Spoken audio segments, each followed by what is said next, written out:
Safdah TV. Assalamualaikum warahmatullahi wabarakatuh.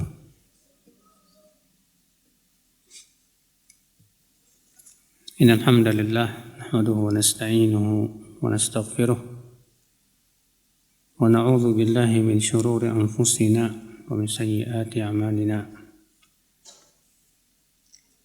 Man yahdihillahu fala mudilla lahu wa man yudlil fala hadiya lahu. Wa asyhadu an la ilaha illallah wahdahu la syarika lah wa asyhadu anna Muhammadan abduhu wa rasuluh. Qala Allah Ta'ala fi kitabihil karim, ya ayyuhalladzina amanu taqullaha haqqa tuqatih wa la tamutunna illa wa antum muslimun, amma ba'd. Kita lanjutkan al-qaidatu tasi'atu asyar, kaidah yang ke-19. Man kafara bit-taghut wa amana billah faqad istamsaka bil urwatil wuthqa. Siapa yang kafir kepada taghut dan beriman kepada Allah, maka sungguh ia telah berpegang kepada tali yang kuat. Siapa itu taghut, ibu-ibu? Taghut dari kata tagha. Ya, tagha artinya melampaui batas. Taghut adalah kullu man ma tajawaza bihil abdu haddahu. Kata Al-Imam Ibnu Qayyim, ya, mendefinisikan makna taghut. Taghut itu adalah kullu ma tajawaza bihil abdu haddahu min ma'budin aw matbu'in aw muta'in. Taghut adalah setiap hamba yang melampaui batasan dirinya sebagai seorang hamba, baik berupa yang diibadahi, ya, atau yang diikuti, atau yang ditaati. Jadi semua hamba yang melampaui batasan dirinya sebagai seorang hamba itu disebut apa? Taghut. Karena seorang hamba seharusnya dia memposisikan dirinya sebagai seorang hamba. Tapi ketika seorang hamba memposisikan dirinya, ia melebihi kedudukan dirinya sebagai seorang hamba, inilah taghut. Contoh misalnya, kalau ada orang yang mengaku dirinya tahu yang gaib, kita katakan ini taghut. Kok? Iya, karena dia sudah melampaui batasan dirinya sebagai seorang hamba. Yang namanya manusia tidak tahu yang gaib. Siapapun tidak ada yang tahu yang gaib. Yang mengetahui yang gaib hanya siapa, Bu? Allah. Allah berfirman, "Qul la ya'lamu man fis samawati wal ardil ghaiba illa Allah." Qul la ya'lamu man fis samawati wa man fil ardil ghaiba illa Allah. Katakan, tidak ada yang mengetahui yang gaib, siapapun di langit maupun di bumi, kecuali Allah saja. Yang tahu yang gaib hanya Allah. Rasulullah sendiri tidak tahu yang gaib.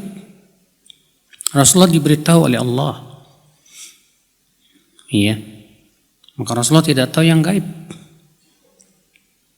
Siapapun tidak ada. Nah, kalau ada orang yang ngaku-ngaku, saya tahu yang gaib, saya tahu ya apa yang ada dalam Lauhul Mahfuz, saya tahu apa yang akan terjadi di masa depan, ini taghut. Kenapa? Karena dia sudah melampaui dirinya sebagai apa? Hamba. Contoh lagi, ibu-ibu sekalian, kalau ada orang yang membuat undang-undang dan meyakini bahwa undang-undang buatannya ini lebih hebat daripada undang-undang buatan Allah dan Rasul-Nya, atau setidaknya dia menganggap ini sama, setara dengan hukum Allah, ini taghut. Ya. Kenapa? Karena hak untuk membuat hukum pensyariatan hanya Allah Subhanahu wa taala. Adapun dia merasa diri berhak, saya juga punya hak untuk membuat hukum. Ya. Dan dia meyakini bahwa itu boleh dan bahwasanya itu tidak khusus untuk Allah. Maka kita katakan Anda tagut. Berbeda dengan orang yang menjalankan undang-undang, membuat undang-undang, namun dia tidak menisbatkan kepada Allah. Dan dia yakin sebetulnya ya nggak boleh, tapi ya gimana lagi. Dan undang-undang tersebut ternyata tidak sesuai dengan undang-undang Allah dan Rasulnya. Bertabrakan malah. Ya. Berbeda dengan undang-undang yang sesuai dan sejalan dan tidak bertabrakan dengan Al-Quran dan Sunnah. Maka silakan saja. Nah, ini Ibu-ibu sekalian. Tapi di zaman sekarang ya banyak orang yang memahami tagut itu hanya sebatas kepada pemimpin yang tidak berhukum dan hukum Allah saja. Padahal Ahlussunnah meyakini bahwa pemimpin yang berhukum dan hukum selain Allah itu ibu-ibu berderajat-derajat. Jika ia berhukum dan hukum selain Allah karena meyakini itu boleh, naam, para ulama semua sepakat ijma, pelakunya bisa murtad dari agama Islam. Tapi kalau dia berhukum dan hukum selain Allah karena misalnya dia takut karena dipaksa atau diancam, atau karena ngikutin hawa nafsu, disertai dengan keyakinan bahwa hukum Allah itulah yang harus dijalankan, yang wajib dilakukan, maka yang seperti ini ya tidak kafir, tapi pelaku dosa besar dengan ijma para ulama Ahlussunnah wal Jamaah. Ya. Jadi ibu-ibu sekalian, ini makna tagut. Dan tagut yang paling besar adalah semua yang diibadahi selain Allah.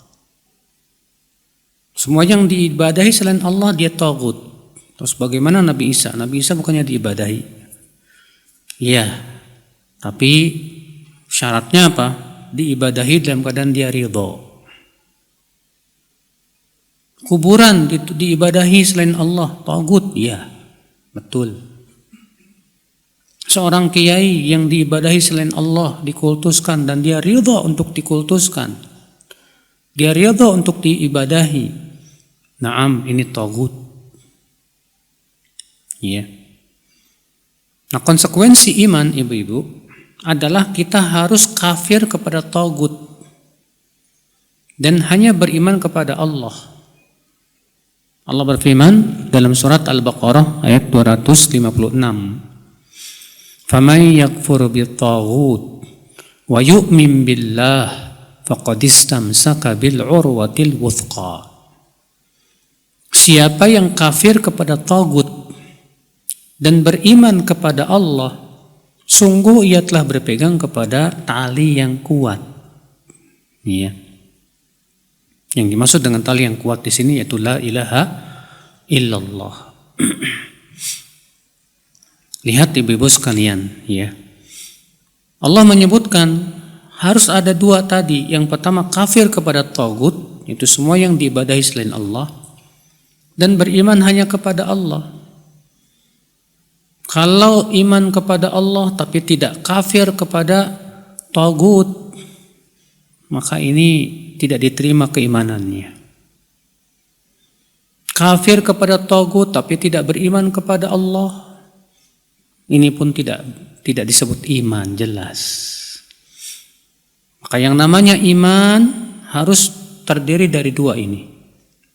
Kafir kepada tagut dan beriman hanya kepada Allah Subhanahu wa taala. Dan itulah makna la ilaha illallah. La ilaha illallah. Ya, terdiri dari dua kata. Yang pertama la ilaha, itu namanya meniadakan, ya, menafikan. Illallah artinya menetapkan, ya, meniadakan semua yang diibadahi selain Allah. Artinya semua yang diibadahi selain Allah itu tidak berhak, tidak benar. Karena mereka bukan ilah, bukan yang berhak diibadahi, bukan Tuhan. Mereka makhluk, ya. Dan menetapkan bahwa Allah satu-satunya Rabb yang berhak diibadahi, yang berhak disembah, yang dipertuhankan. Nah, ini baru makna la ilaha illallah. Ya, kalau nafi saja, meniadakan saja, bukan tauhid, itu ateis. Menetapkan saja tanpa meniadakan, itu syirik. Maka disebut tauhid adalah meniadakan semua yang diibadahi selain Allah. Ya, inilah makna kufur kepada tagut. Dan menetapkan hanya Allah yang berhak diibadahi. Inilah iman kepada Allah Subhanahu wa taala. Kemudian beliau membawakan surat An-Nisa ayat 60. Allah berfirman, alam tara ilal ladzina yaz'umuna annahum amanu bima unzila ilaika wa ma unzila min qablik yuriduna an yatahakamu ila taghut wa qad umiru an yakfuru bih wa yuridu syaitanu an yudhillahum dhalalan ba'ida. Tidakkah kamu melihat orang-orang yang mengklaim dirinya bahwa katanya mereka beriman kepada apa yang diturunkan kepada engkau dan yang diturunkan kepada nabi-nabi sebelum engkau. Tapi anehnya mereka ingin malah berhukum kepada hukum tagut. Padahal mereka diperintahkan untuk kafir kepada hukum tagut itu. Ya, dan setan memang ingin menyesatkan mereka dengan kesesatan yang jauh sekali.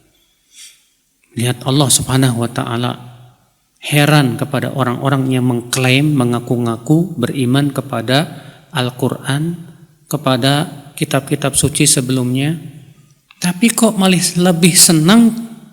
lebih senang berhukum kepada hukum tagut. Aneh.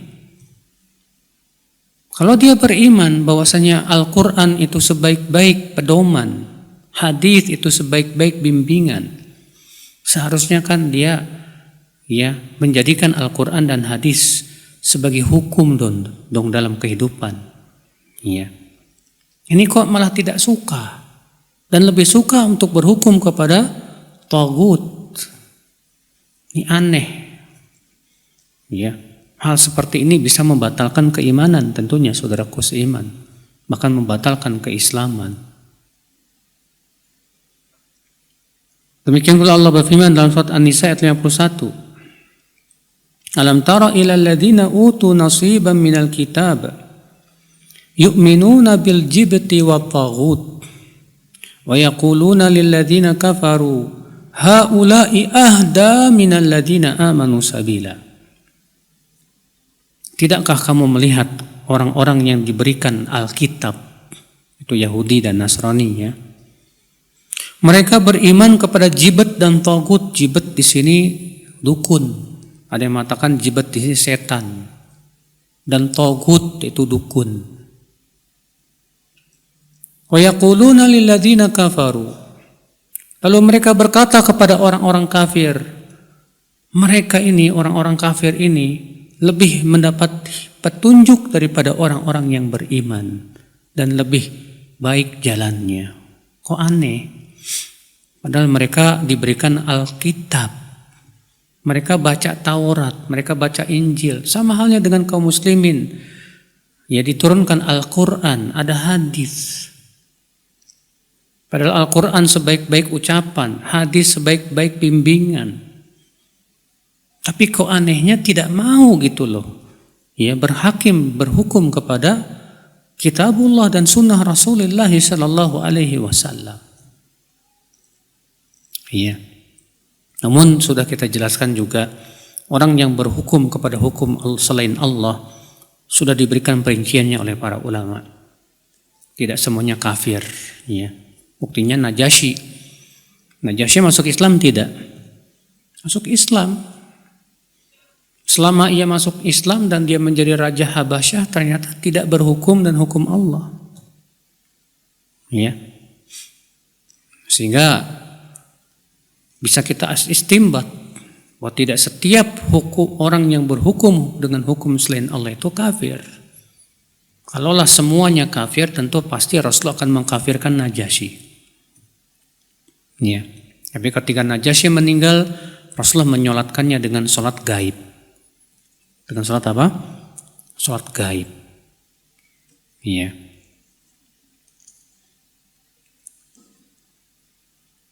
Fi sahih Muslim min hadits Tariq bin Ashyam radhiyallahu anhu an Nabi sallallahu alaihi wasallam qala man qala la ilaha illallah wa kafara bima yu'badu min dunillah faqad haruma maluhu wa damuhu wa hisabuhu 'ala Allah. Nabi sallallahu alaihi wasallam bersabda, siapa yang mengucapkan la ilaha illallah dan kafir kepada semua yang diibadahi selain Allah. Mak di sini mempunyai makna umum ya, bima kafir kepada semua yang diibadahi selain Allah. Maka haramlah hartanya, darahnya dan hisabnya dikembalikan kepada Allah Subhanahu wa taala. Tapi di situ Nabi tidak mencukupkan dengan mengucapkan la ilaha illallah. Ditambah oleh Nabi dengan apa? Kafir kepada semua yang diibadahi selain Allah. Ya. Nah, ini Bapak dan Ibu sekalian. Kita masuk ke Al-Qaidah Al-Ishrun. Kaidah yang ke-20.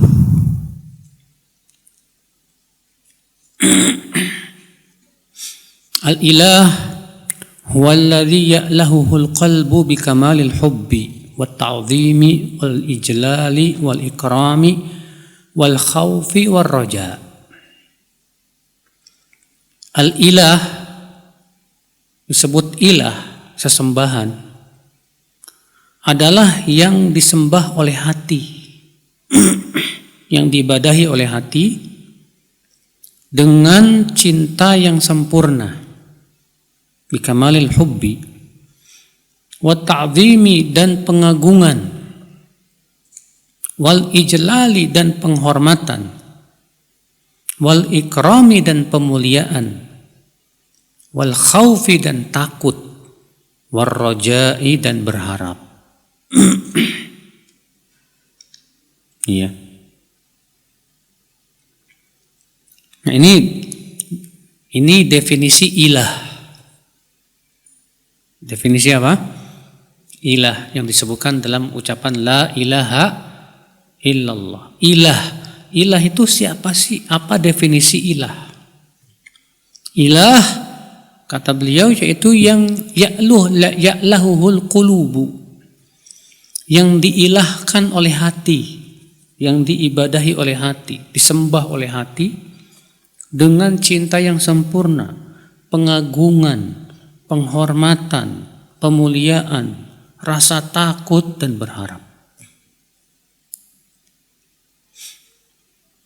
Kalau misalnya ada orang ya, dia berada di sisi kuburan wali ini ya, tapi disertai dengan cinta yang sempurna, pengagungan, penghormatan, pemuliaan, dan disertai dengan rasa takut dan berharap kepada kuburan ini, Pak.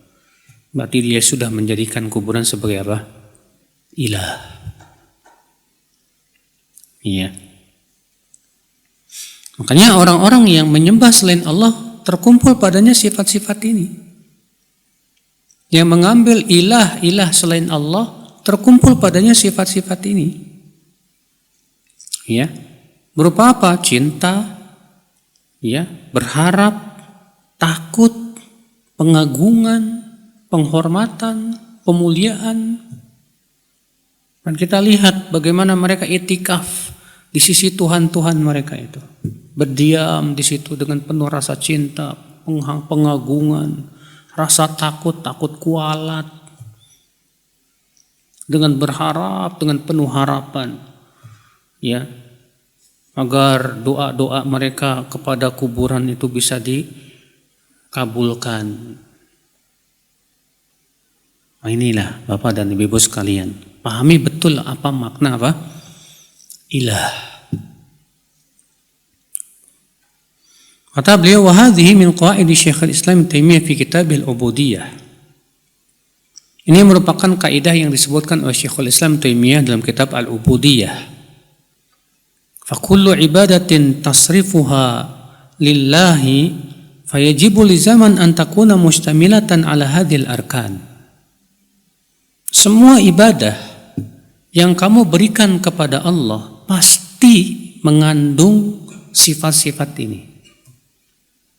Ketika kita sholat pasti mengandung ini Pak, cinta, ya, takut, berharap dan pengagungan yang luar biasa kepada Allah Subhanahu wa taala. Dan itu memang hanya untuk Allah, tidak untuk yang lainnya. Maka ketika ini dipalingkan kepada selain Allah, maka selain Allah inilah yang dianggap sebagai ilah, yang diibadahi oleh hatinya. Fa'idha qila laka lima tusalli. Contoh misalnya kata beliau, kalau kamu ditanya, kamu kenapa sholat? Faqul khaufan wa roja'an wa mahabbatan wa ijlalan wa ta'ziman. Katakan, saya sholat ini karena saya takut diadab oleh Allah kalau nggak sholat. Saya berharap akan rahmat Allah. Saya juga cinta kepada Allah Subhanahu wa taala. Saya mengagungkan Allah, ya, dan memuliakannya semulia-mulianya. Nah, berarti kamu sudah menjadikan Allah sebagai ilah.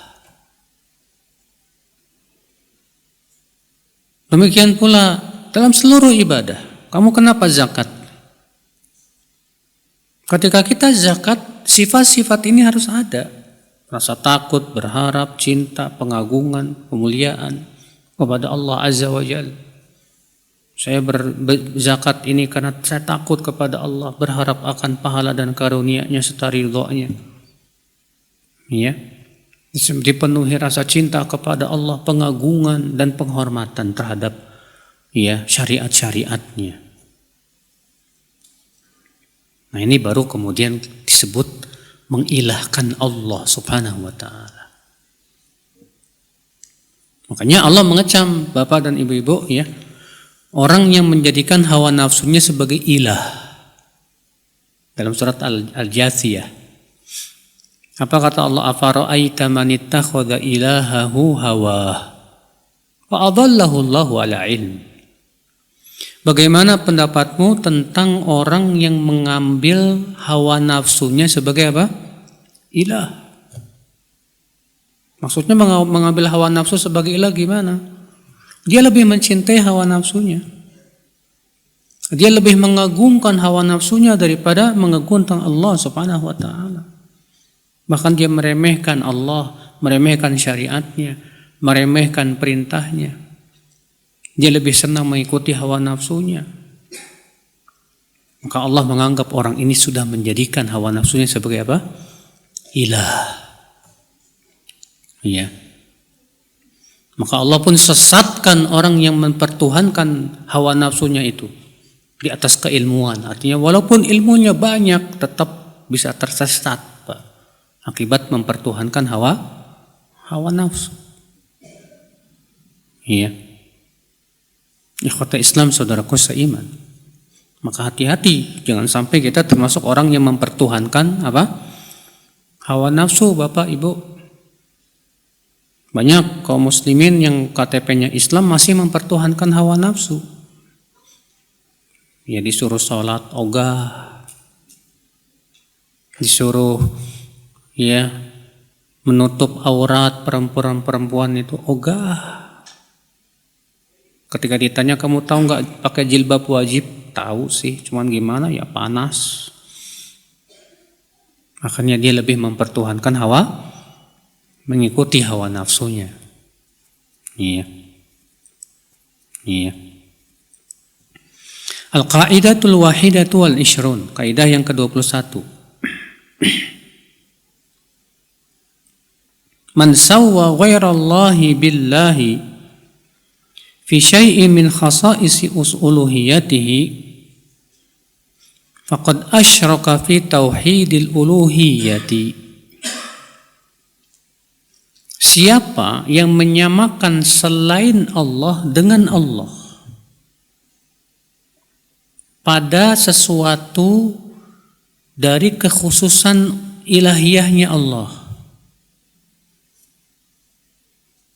Siapa yang menyamakan selain Allah dengan Allah pada sesuatu yang merupakan kekhususan ilahiyahnya Allah, maka sungguh ia telah berbuat kesyirikan dalam tauhid uluhiyah. Dalam tauhid apa? Ya, uluhiyah.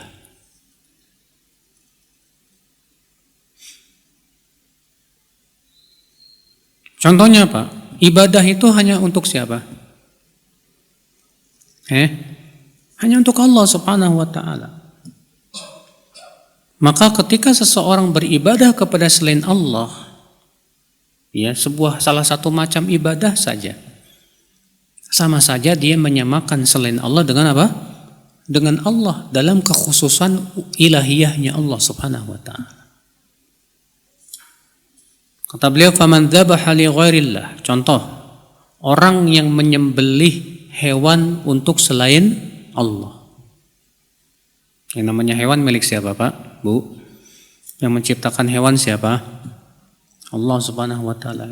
Yang menciptakan kambing, sapi, ayam, semua Allah Subhanahu wa ta'ala.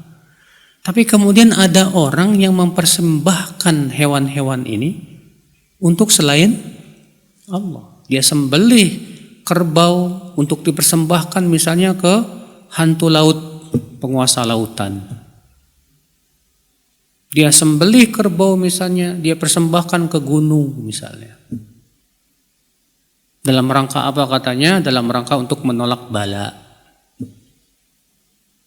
Ini sama saja dia sudah menyamakan selain Allah dengan Allah dalam kekhususan ilahiyahnya Allah. Karena menyembelih itu termasuk ibadah tidak? Ibadah.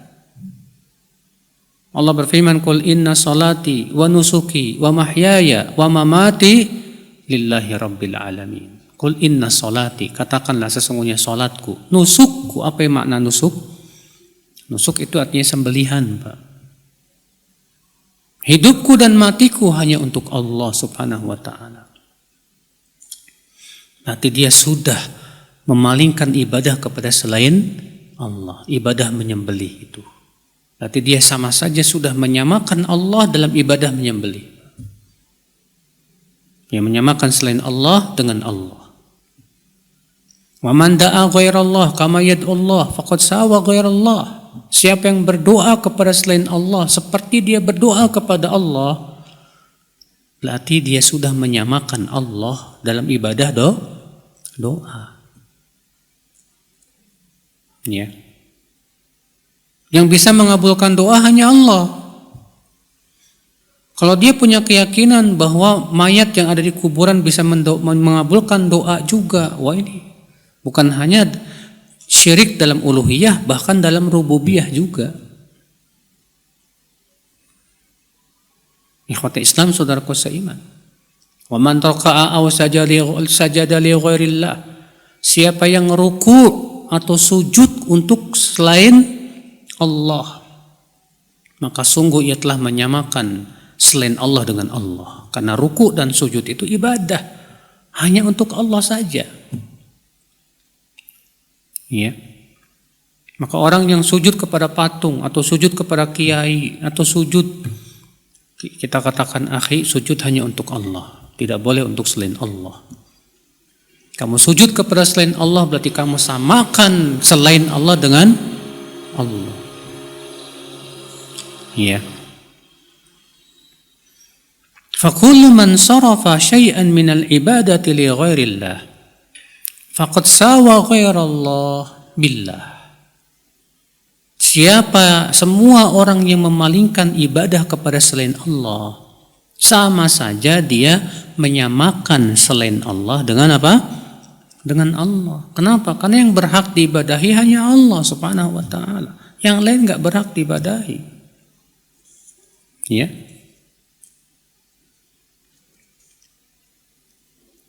Dalil kaidah ini kata beliau, Allah berfirman tentang penduduk api neraka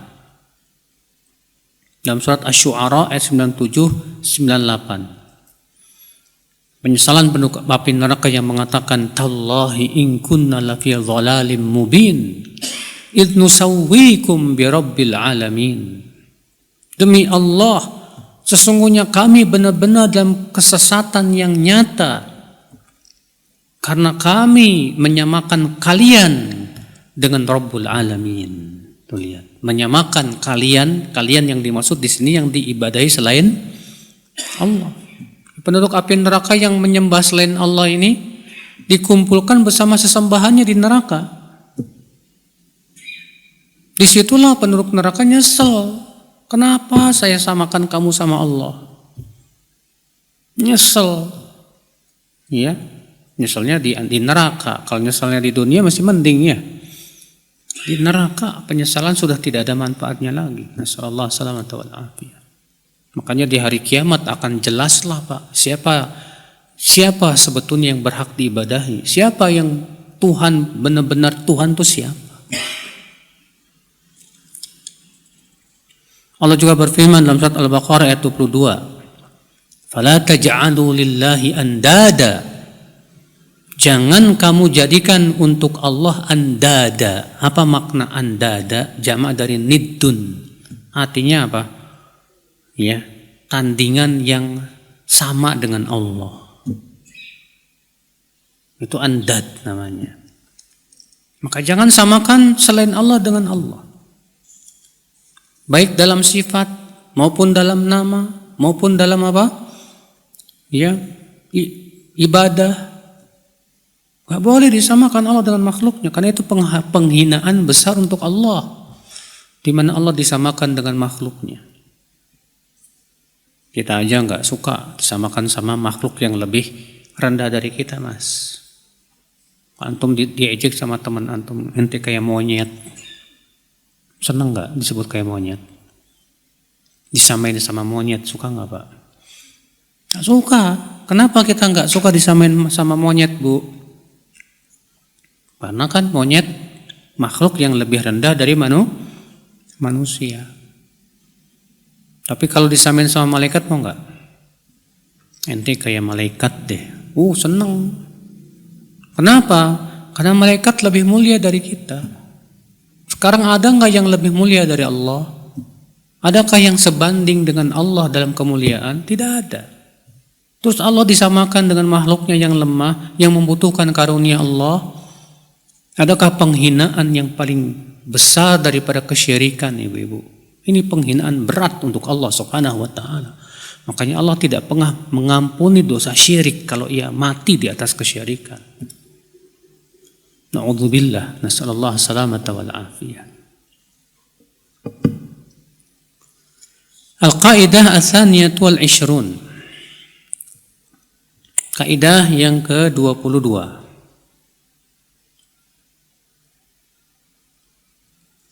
Syirkul uluhiyati far'un an syirkir rububiyati. Syirik uluhiyah cabang dari syirik rububiyah. Syirik uluhiyah adalah cabang dari syirik apa? Rububiyah. Maksudnya gimana? Seperti pernah kita jelaskan ibu-ibu dalam kaidah tauhid rububiyah, bahwa orang yang menyembah selain Allah itu biasanya karena punya keyakinan bahwa yang ia sembah ini memiliki sifat rububiyah. Sifat apa? Rububiyah. Orang yang berdoa kepada mayat karena dia punya keyakinan mayat bisa mengabulkan doa. Mengabulkan doa itu rububiyah. Yang mampu mengabulkan doa hanya siapa? Allah Subhanahu wa taala. Itu rububiyahnya Allah. Ketika dia yakini bahwa mayat bisa mengabulkan doa, berarti ada nilai syirik rububiyahnya tidak Pak? Iya, ada nilai syirik rububiyahnya. lalu dia berdoa kepada mayat, dan doa termasuk apa, Pak? Ibadah. Dan itu syirik uluhiyah. Kenapa ada orang pakai jimat, Pak? Karena ada keyakinan ya bahwa jimat ini bisa menolak bala. Bisa menolak apa? Bala. Dan itu syirik dalam apa? Rububiyah. Kenapa? Karena yang bisa menolak bala hanya Allah Subhanahu wa ta'ala. Yang bisa memberi manfaat hanya Allah Subhanahu wa ta'ala. Maka ia pun jatuh dalam syirik uluhiyah. Iya. Demikian semuanya, Pak. Yang menyembah selain Allah itu karena memberikan kepada selain Allah salah satu sifat rububiyah. Akhirnya dia pun menyembahnya, beribadah kepadanya. Iya. Kata beliau, "Falau sa'alta ayya insanin sarafa syai'an min khasa'isil uluhiyyati li ghairillah lima saraftaha lima abadta hadzal wathan lima abadta al-baqarah lima abadta hadzal wali lima abadta hadzal nabi." Kalau kamu misalnya bertanya ya kepada orang yang memalingkan ibadah kepada selain Allah itu, kenapa kamu memalingkan ibadah kepada selain Allah? Kenapa kamu menyembah berhala? Kenapa kamu menyembah sapi? Kenapa kamu menyembah wali? Kenapa kamu menyembah nabi? Fa innahu sayu'allilu ibadatahu bi syai'in yakhussu rububiyah. Maka dia pasti akan memberikan alasan. Di mana alasan dia beribadah kepada selain Allah ini karena adanya salah satu sifat rububiyah yang dia yakini ada pada yang dia sembah itu. Fayaqul ana a'buduhu li'annahu yamliku an-naf'a wad-dharr. Dia akan berkata, aku beribadah kepada ini karena aku yakin dia bisa menolak mudarat, bisa memberi manfaat kepada diri saya. Padahal yang bisa menolak mudarat siapa? Hanya Allah. Yang bisa memberi manfaat siapa? Hanya Allah. Makhluk tidak bisa memberikan manfaat dan mudarat untuk dirinya sendiri. Allah berfirman dalam surat Al-A'raf ayat 188 ya. Qul la amliku li nafsi naf'an wala dharran illa ma syaa Allah. Katakan, aku tidak memiliki untuk diriku manfaat, tidak pula mudarat, kecuali apa yang Allah kehendaki saja. Lihat, Rasulullah disuruh mengatakan, katakan aku tidak bisa memiliki untuk diriku sendiri manfaat, tidak pula apa? Mudarat. Rasulullah ternyata untuk dirinya sendiri nggak bisa memberikan manfaat, tidak pula mudarat. Itu Rasul, manusia yang paling mulia di sisi Allah. Bagaimana dengan yang lebih rendah dari Rasulullah sallallahu alaihi wasallam? Ya. Au yaqul a'buduhu li'annahu sayashfa'u li yaumal qiyamah. Atau dia mengatakan, saya beribadah kepada wali karena dia nanti yang akan memberi syafaat kepadaku pada hari kiamat. Padahal Pak, hakikatnya syafaat itu milik siapa? Hanya milik Allah. Allah yang mengatakan qul lillahi syafa'atu jami'a. Katakanlah syafaat itu hanya milik Allah saja seluruhnya. Nabi, seorang nabi tidak bisa memberi syafaat kalau Allah belum izinkan. Makanya Rasulullah SAW kan ketika di hari kiamat tidak serta-merta langsung ngasih syafaat, enggak. Rasulullah minta izin dulu kepada siapa? Kepada Allah. Sampai Rasulullah sujud di bawah arasy, terus memuji-muji Allah sampai akhirnya Allah berfirman, ya Muhammad irfa' ra'sak wa qul yusma' ya washfa' tushaffa'. Hai Muhammad, angkat kepalamu. Silahkan kamu berbicara, kamu akan didengar. Silakan kamu memberi syafaat, kamu telah berikan izin. Baru kemudian Rasulullah memberi apa? Syafaat. Karena syafaat hanya milik siapa? Milik Allah. Siapa yang punya keyakinan bahwa siapapun bisa memberi syafaat tanpa izin Allah, ini berbuat syirik, Pak. Seakan-akan orang ini punya syafaat. Ya. Tanpa izin Allah pun dia bisa beri syafaat. Lah. Allah berfirman, "Man dzalladzi yashfa'u 'indahu illa." Surat apa itu? Ayat apa itu? Ayat Kursi. "Man dzalladzi yashfa'u 'indahu illa bi'idznih." Siapa yang bisa memberi syafaat di sisi Allah kecuali dengan izin Allah? Harus dengan seizin Allah. Maka orang yang beribadah kepada kuburan wali dengan keyakinan bahwa wali ini akan memberi syafaat kepada dirinya, padahal syafaat itu hanya milik Allah, dia berbuat syirik. Au a'buduhu li'annahu atlubu minhu rizqan. Atau dia berkata, aku beribadah kepada dia karena dia bisa ngasih rezeki sama saya. Kita katakan, ya akhi, yang memberikan rezeki hanya siapa? Allah subhanahu wa ta'ala. Siapapun gak bisa ngasih rezeki. Iya. Sedangkan memberi rezeki itu termasuk rububiyahnya Allah. Nah ini Bapak Ibu ya. Jadi kata beliau, syirik uluhiyah itu cabang dari syirik apa? Rububiyah. Iya. Al-Qaidah Ats-Tsalitsah wal 'Ishrun. Kaidah yang ke-23.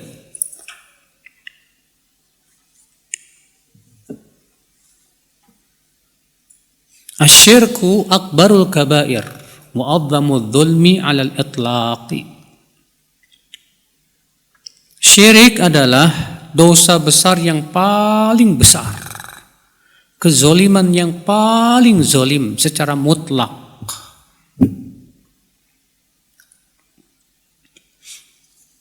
Ya, dari syirik itu dosa besar yang paling besar. Mana yang lebih besar dosanya, Bu? Berzina apa syirik?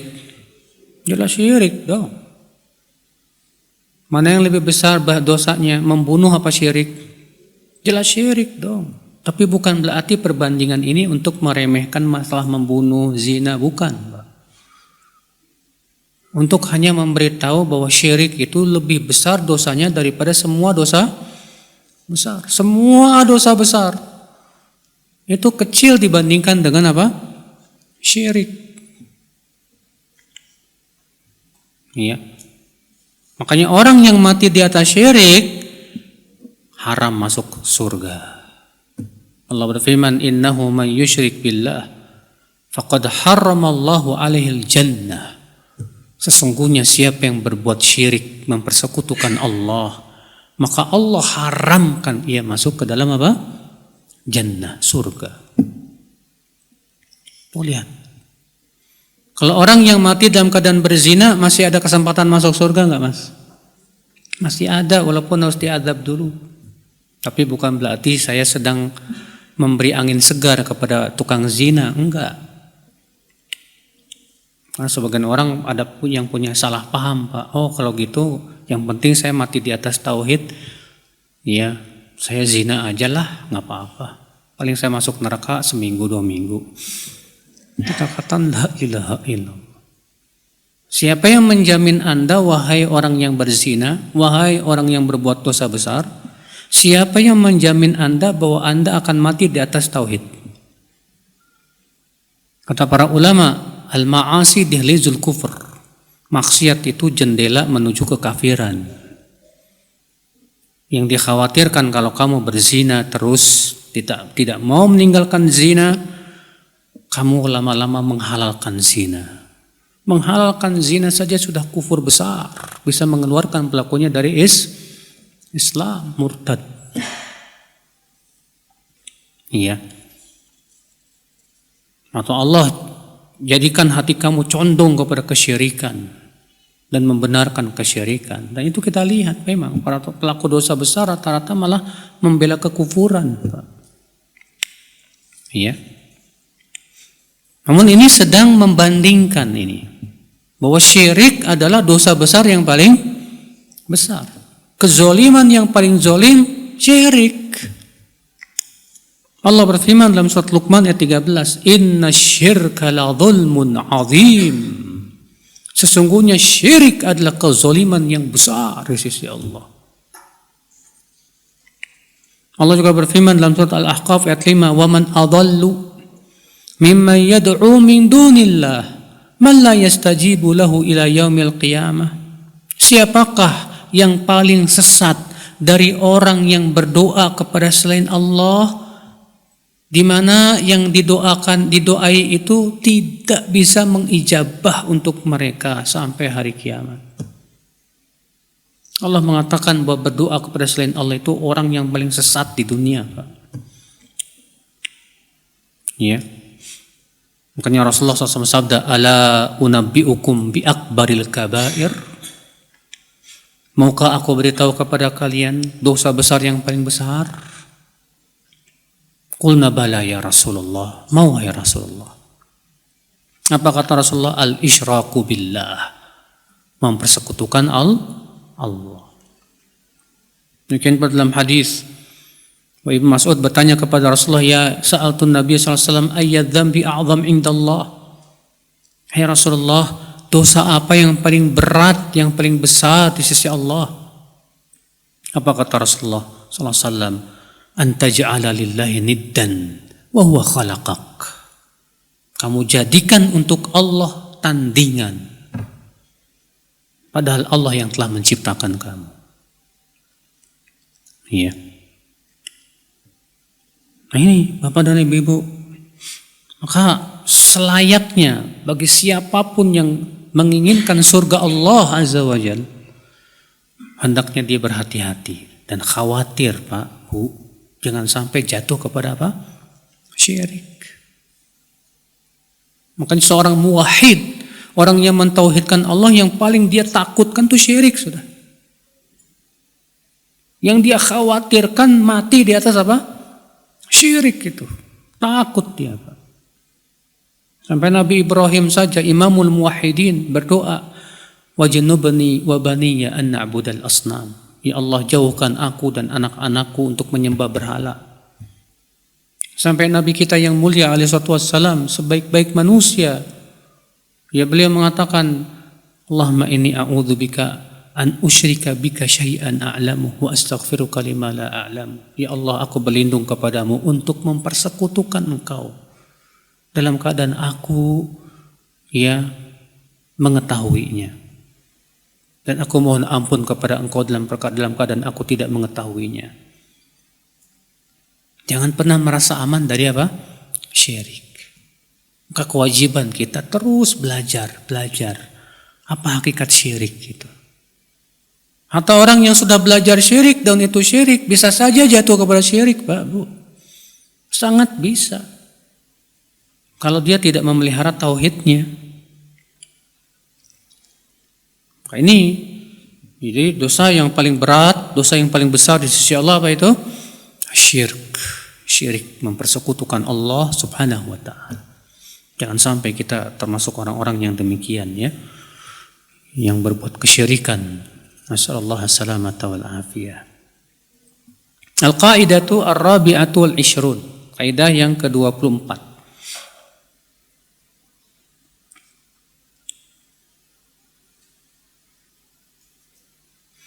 Man sarafa syai'an li ghairillah ala wajhin la yaliqu sarfuhu illa lillah faqad asyrak. Siapa yang memalingkan sesuatu kepada selain Allah dengan cara yang tidak layak kecuali untuk Allah saja, maka ia telah berbuat syirik.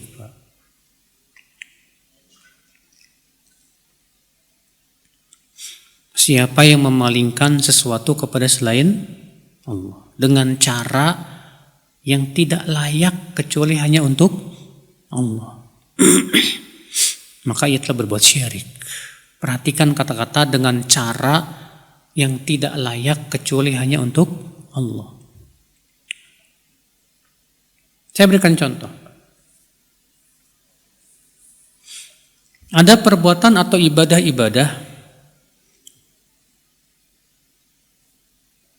yang apabila diberikan kepada selain Allah, tapi dengan cara yang tidak seperti kepada Allah, maka itu jadi boleh. Contoh misalnya isti'anah, minta tolong. Minta tolong kepada manusia dalam perkara yang mampu dilakukan oleh manusia, boleh tidak Pak? Boleh. Apakah itu termasuk memalingkan ibadah kepada selain Allah? Tidak. Tapi kalau minta bantuan, minta tolong kepada manusia dalam perkara yang hanya Allah mampu melakukannya, syirik tidak? Baru ini syirik. Iya. Contoh misalnya, ibu datang ke dokter minta tolong, dok tolonglah sembuhkan penyakit saya. Dengan keyakinan bahwa dokter bisa menyembuhkan penyakit kita. Syirik. Kenapa? Karena yang bisa menyembuhkan hanya siapa? Hanya Allah Subhanahu wa ta'ala. Kalau dia meyakini bahwa dokter bisa menyembuhkan, nah ini Pak, berarti dia sudah menyifati dokter itu dengan sifat apa?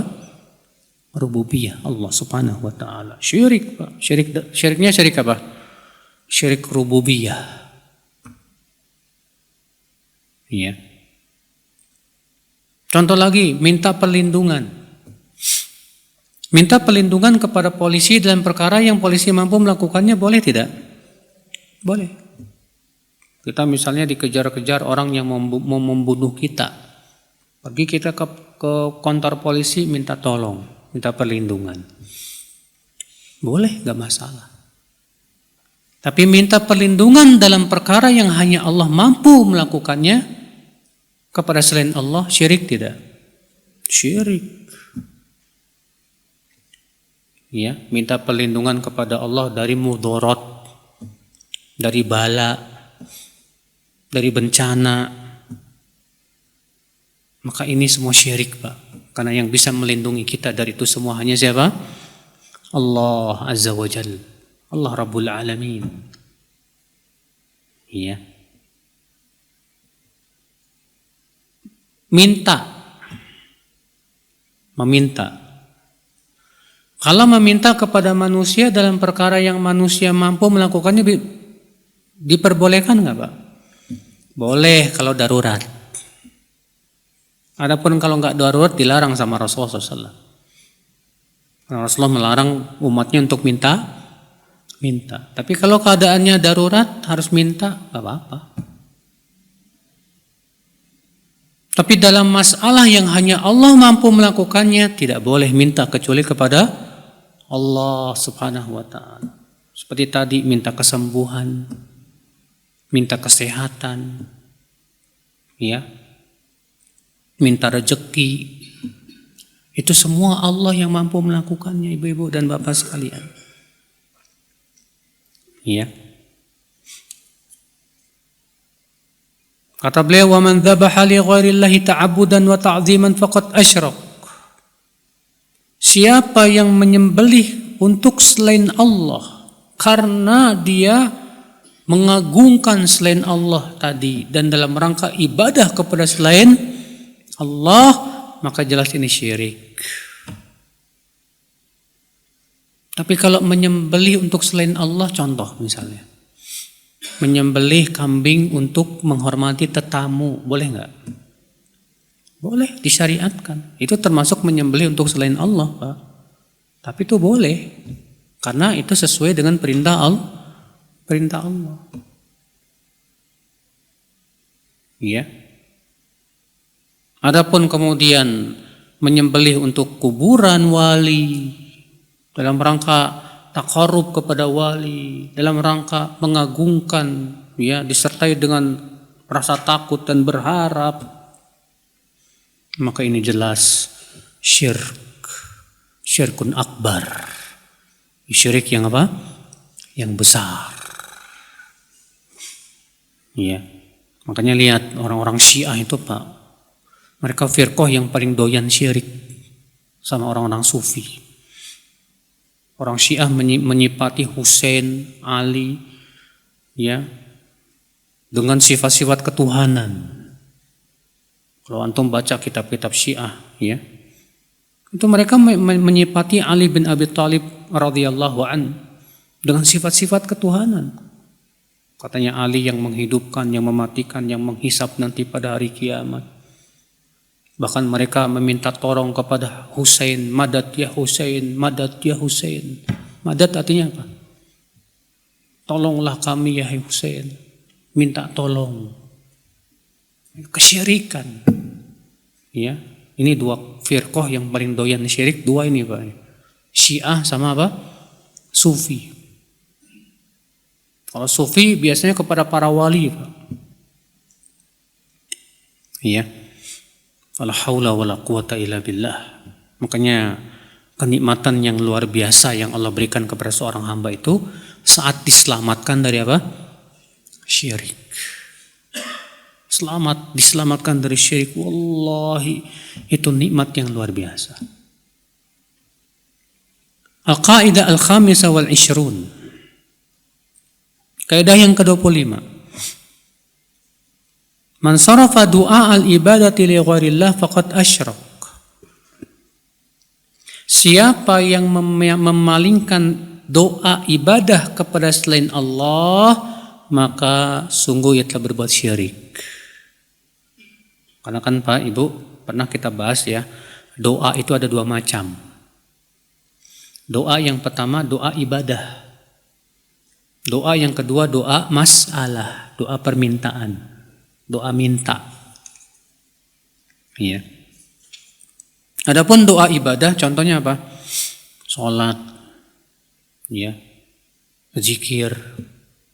Nah doa-doa ibadah ini kalau dipalingkan kepada selain Allah jelas syirik sudah. Jelas syirik. Karena ibadah itu hanya untuk siapa? Allah Rabbul Izzati wal Jalalah.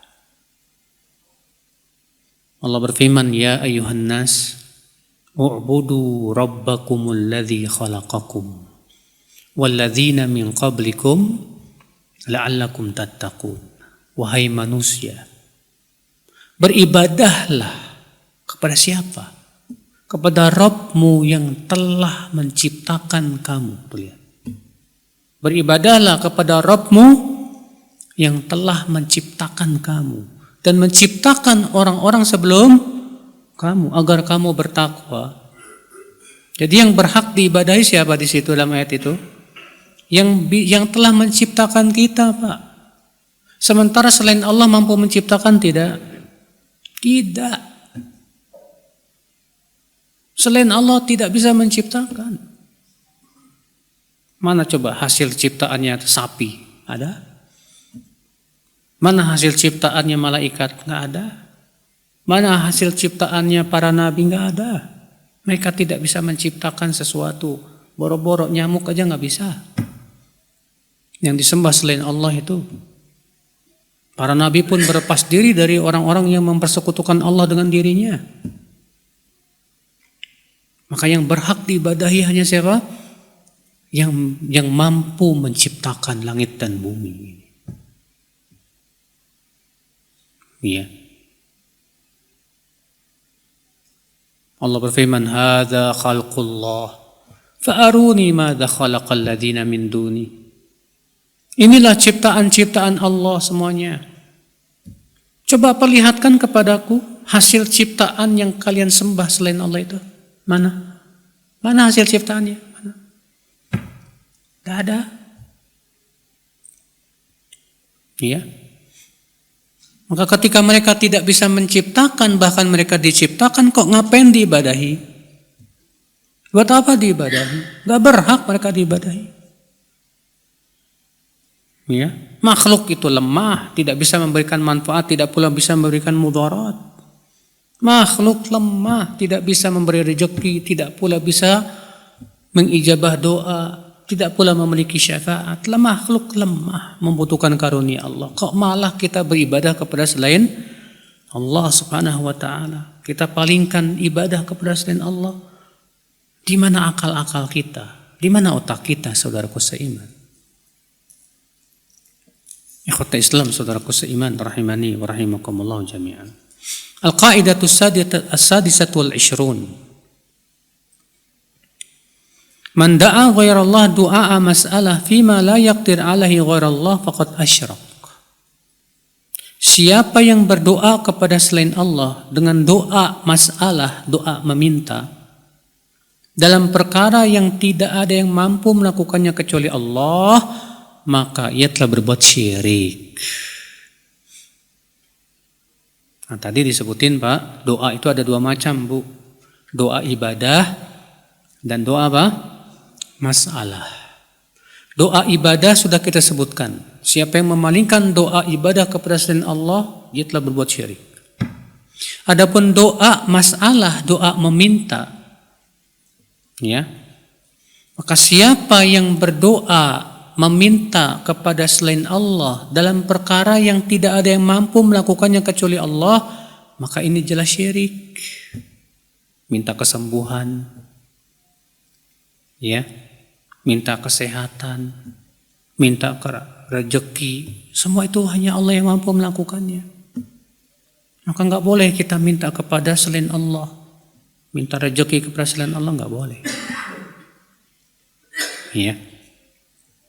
Allah berfirman dalam surat Al-Baqarah ayat 186, "Wa idza sa'alaka 'ibadi 'anni fa inni qarib, ujibu da'watad da'i idza da'an." Apabila hambaku bertanya kepadamu tentang aku, katakan aku dekat. Aku yang mengijabah doa orang yang berdoa kepadaku apabila dia berdoa. Lihat, Allah mengatakan bahwa yang mengijabah doa hanya siapa? Allah saja. Ya.